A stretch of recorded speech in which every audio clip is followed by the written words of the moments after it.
শিল্পাঞ্চলের কারখানায় ঈদের ছুটি শুরু হওয়ায় চাপ বাড়ছে সড়ক মহাসড়কে। বিস্তারিত জানাতে এই মুহূর্তে সাফারে আছেন সহকর্মী মোজাফফর হোসেন জয়। আমরা সরাসরি যুক্ত হব তার সঙ্গে।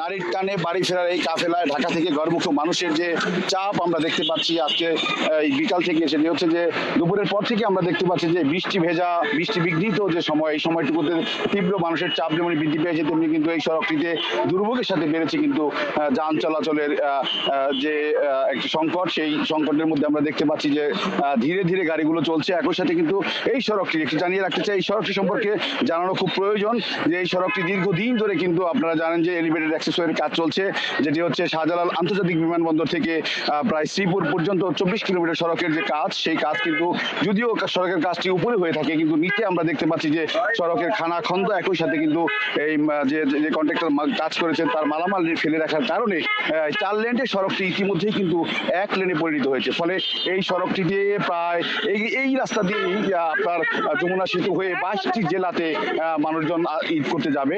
সেই ক্ষেত্রে কিন্তু একটি চরম দুর্ভোগের সম্মুখীন হয়েছে এই মুহূর্তে। যেমন বৃষ্টি হচ্ছে, তেমনি কিন্তু বৃষ্টির পাশাপাশি কাদামর্তক জায়গা এবং একই সাথে খানাখন্দ, সেই সাথে গাড়ির ধীর গতি এবং একই সাথে কিন্তু সড়কের যে সংকটটি হচ্ছে 4 লেনের জায়গায় 1 লেনে চলে আসা, এবং এর ফলে কিন্তু ট্রাফিক পুলিশ, আইন শৃঙ্খলা বাহিনী তারা কিন্তু অনেকটাই হিমশিম খাচ্ছে। কারণ হচ্ছে যে ট্রাফিক পুলিশ যেটি বলছে যে দীর্ঘদিন ধরে এই সড়কটিতে কাজ চলার ফলে ঈদের এই সময় মৌসুমটিতে গাড়ির যেমন চাপ বৃদ্ধি পেয়েছে, তেমনি কিন্তু বৃষ্টির কারণে অনেক জায়গায় খানাখন্দে তৈরি হয়েছে। ফলে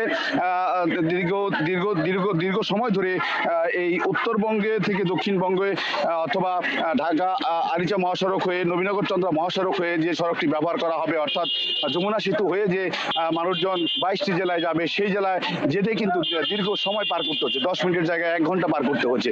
তো নবীনগর চন্দ্রা মহাসড়ক থেকে বাইপাইলে ঈদে ঘরমুখী মানুষের এই ছিল আমার কাছে সর্বশেষ তথ্য। সরাসরি যুক্ত হয়েছিলাম সাফার থেকে। আমি কি কিছু ধরেছি নাকি? আপুটা আপনাকে চেক আউট করছে, জাস্ট কুল থাকুন।